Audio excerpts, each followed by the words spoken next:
Welcome once again, folks, to the Food and Drink Business Podcast live stream of interviews being conducted here on the exhibition floor at FoodPro 2023, sponsored by TriMat Systems, and this is the last recording for the day. Oh, wow, it's been a day. It's been a big day, Grant. I know, Kim. Look who we've got here. Hi, we've got Pippa. I know. Here's Pippa Haupt. Yay! It's me. It's a me, Mario. No, it's a her, Pippa. Close. You flew in this morning, didn't you? I flew in this morning. How was that? A very turbulent flight. That would have been. It was Turbulent just at the end? I would say it was intermittent all the way through. The little lumps or the couldn't have your drink? No, couldn't have a drink. I had to. Ooh. I kind of made the mistake of getting coffee because I was like, I should really perk myself up. Yeah. And when I rock up to FoodPro, I'm just gonna blow everyone away. Yeah. And I just gulped the whole thing down. It didn't feel good, but I felt pretty good like 10 minutes after. So Right. yeah. So and probably would have. Well, I A was little going to say bit might have calmed your nerves but no, caffeine's not calming nerves. No. I just made me worried. And so then, when you walked through the doors, what was your first? what was your through the first doors, take? Wow. Wow, this place is huge. Yes. And the first thing I saw was some gorgeous robot. Gorgeous robot. It had some big arms. Yep. And it was doing things, and I was like, oh, robot, amazing. But then obviously I was beelining to you guys. Yeah. To the Slight team. distraction by the robot, though. Slight, and I was like, well, come back to see you later, robot. I haven't seen that. I haven't even seen that robot. I'll be having That's a what I've gander gotta at it do. later. Well, you could always come in here early tomorrow before everyone turns up and before we're supposed to be here for the briefing and everything.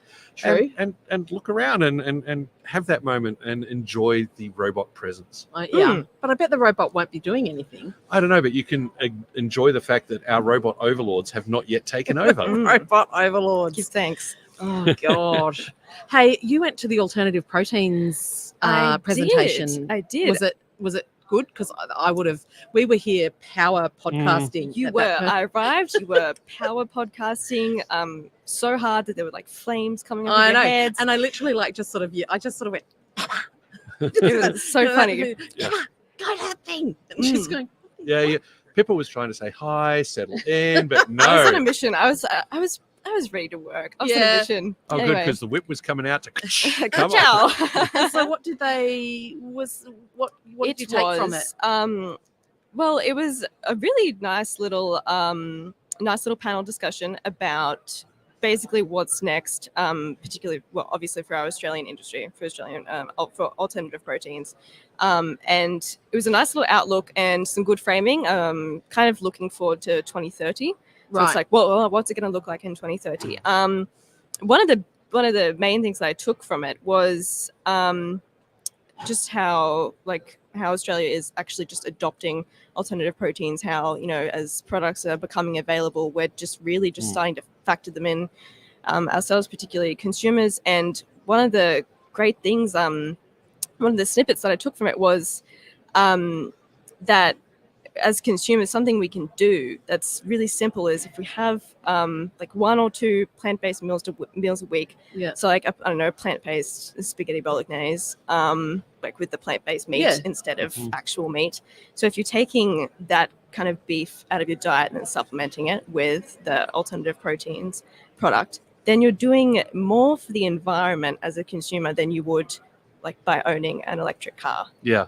Which that is you're reducing the demand on land for grazing, reducing the demand on animals, the whole supply chain, the production. But don't forget, you are also converting across to the supply chain and everything for those alternate products. But one of the big questions that I've heard a number of times on the show and that I've seen in the media and so on is, did they talk about scaling up? It's all very well to do pilot projects and so on, but how are we going to meet the demand of the whole of Australia, etc.? Oh, we're live when? Close in 10 minutes. We now have... Visitors, please make their way to the nearest exit.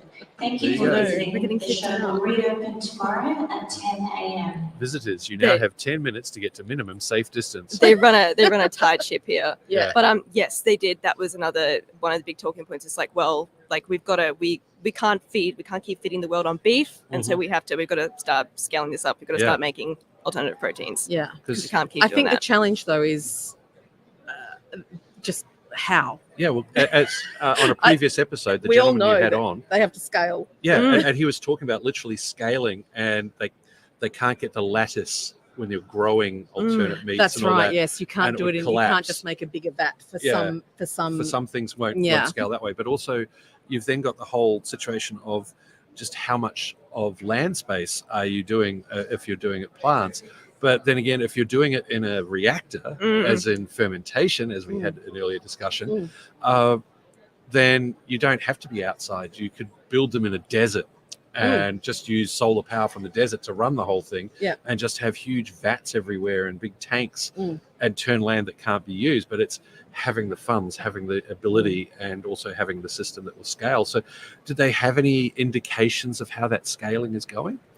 I think there was brief mention of some work in the UAE by Change Foods. I'm pretty sure that they're working on a facility over there, which is good that you bring up the desert, because it's like, well, we can do this in the desert. Yeah. Exactly. Yeah. We've got a lot of desert here. I think, there's so much. I mean, I just could talk about alternative proteins and the need for changing our food processing system and till the cows come home.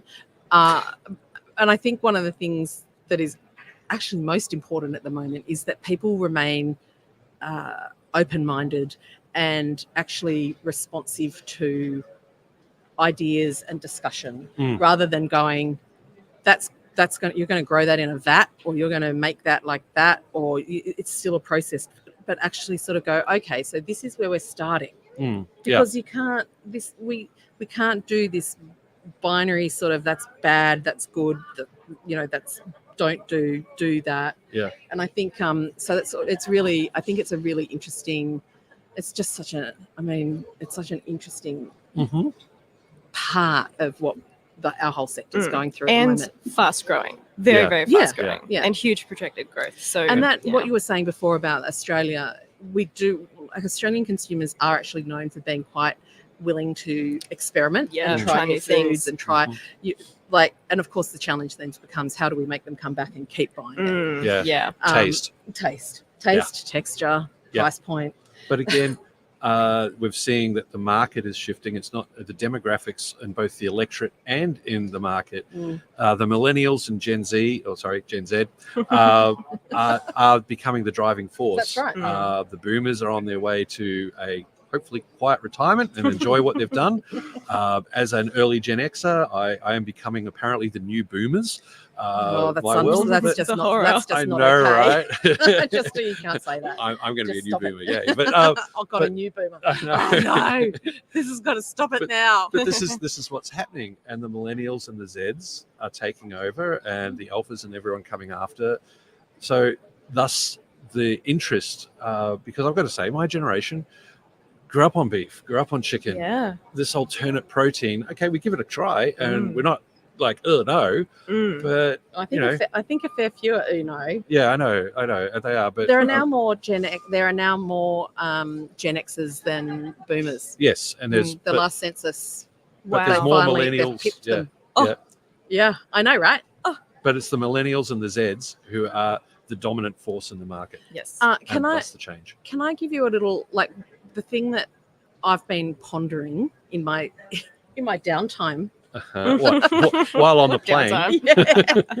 We walked in and there's these massive, big stands displaying processing equipment, predominantly for the meat industry. Yes. Right. And like they're impressive. Yes. You can actually look at this machinery, and I can actually really appreciate what they do and the savings that they make and the efficiencies that they have, and it's these pieces of equipment are remarkable. But then you do actually have to, you think, so what happens with all of this, if we're shifting our whole food production system. But it's not going to happen. It's not going to happen quick. I know it's not going to happen quickly, but the thing that it brought home for me is, in so many of these discussions, we do just tend to look at it in terms of the new business that's coming through and the consumer. Yes. And we have to also be thinking about all that equipment and IP and technology that exists already and is being used within the industry, and how that can be, where's that going to go? Like, where will that be? Like, not just repurposing it, but it's not. It affects so many so many different. It's changing levels. your tooling. Are you producing equipment for beef processing or alternate protein processing? Because once it comes out, you've got to do things with it. So I imagine, Pippa, that would have been something in the discussion. Yes. There was such a sorry, I went a bit deep there. I'm sorry. It's okay. No. But I just think it's that whole thing when we're talking about energy, and we've all got to go to renewable energy, and it's like, okay, well, if we're going to stop using coal and other other forms of energy that are less renewable and helpful, what are we then doing with those industries? And what are we doing with the people that are within those industries? Retraining. And the communities and the families. And you've got it. That's right. You need the foresight, and people have been talking about this for the last 20 years. That why weren't they leading training, leading repurposing? You've got this great workforce. It's like what's happening in WA. The people doing remote mining gear are now very much in hot demand for space exploration. Not so much the people themselves, but the technology that we're using to do these remote mining systems are going to be great for running stuff on the moon and things like that, where you're not going to have all these people with it. So it's those concepts. It's repurposing people. There's a lot of people out there with some amazing skills who could go across to the alternate foods, to bring it back to the topic, the alternate foods industries and things like that. And that's something that needs to be considered, and it's something that industry owners should be looking at as well. I'm making all this stuff here, but we all know that in 10 years it'll be very different. So what am I doing to get onto that wave? And we're seeing that particularly in a lot of the big multinationals. So JBS, massive meat company, with strong presence in Australia, they're doing, they've done that. They've invested in plant-based and cultivated meat, and a lot of those companies are doing it. And I'm not sure they're doing it for the welfare, the future welfare of their workforce, or if they're just doing. I think in general, future focus is such a huge thing for everyone now. And it's like you have to reinvent to. You may have to cannibalize one of your profit lines, because someone else is going to do it. So it's better to keep it in your own world. And here's the doors are now closed. That's it. We're going to stop talking. Yes, but stop talking. we're Bye, exhibitors. It's over. We're exhibitors. We're okay. But Kim, you just said you're going to stop talking. I know. I'm going to stop talking. It's 5 o'clock. Show's done. Was there anything? We're going home. Was there anything else that Pippa noticed that? No, I think the discussion we just had then, just about like future thinking, such a big trend with everyone at the moment, because I think the industry is slightly afraid maybe that we're not going to be ready for this. Like, what will this look like by 2030? It's like, well, we're not going to be ready for it if we don't start thinking about it now. Yeah. And I think that's something I picked up from just my brief wanderings today. Yes. My brief wanderings were the numbering system here is completely the stand system. The numberings don't make any sense whatsoever. But tomorrow I'm gonna head. I think I'm gonna head into some of the actual areas. The floor is broken up into 8 zones, and I'm gonna head into. I want to go and spend some time in the ingredients section tomorrow. We're gonna get to all of them. Yes, we're going to get to all of them. I'll join you. And tomorrow we start doing our videos as well. I know. Okay. But all right.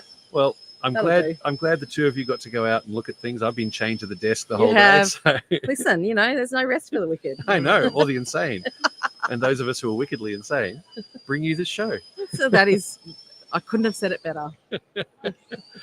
All right. Will we see you in the morning? Oh, definitely. I can't wait to find out. Bright-eyed and bushy-tailed. Or dark and dreary. Let's aim for Yeah. bright-eyed and bushy-tailed. Let's aim for bright-eyed and Yeah, it's not Wednesday yet. It's All not right. the last day. Come on, wrap it up. No, that's it, folks. Pippa, Kim, thank you. That has been a really enjoyable discussion, and I've suddenly discovered that I have learned things by being involved in the production of See this that? podcast Yeah. and reading the magazine. So with that, we're going to say thanks for tuning into this, the final live stream from today, day one. Yeah. Day one of FoodPro 2023. This, of course, has been the food and drink business interview that conducted live from the exhibition floor, where, as we just heard, the doors are closed. The non-exhibitors are on the way out. So we'll be back tomorrow with another informative discussion that's been sponsored by TriMat Systems. We really appreciate them for helping to make all these possible. And, of course, they've asked me to say, are you looking to reduce labor processes and result in a boost in your profits? Well, TriMat Systems offer automation solutions that will take your productivity to the next level. Contact them today at trimat.com.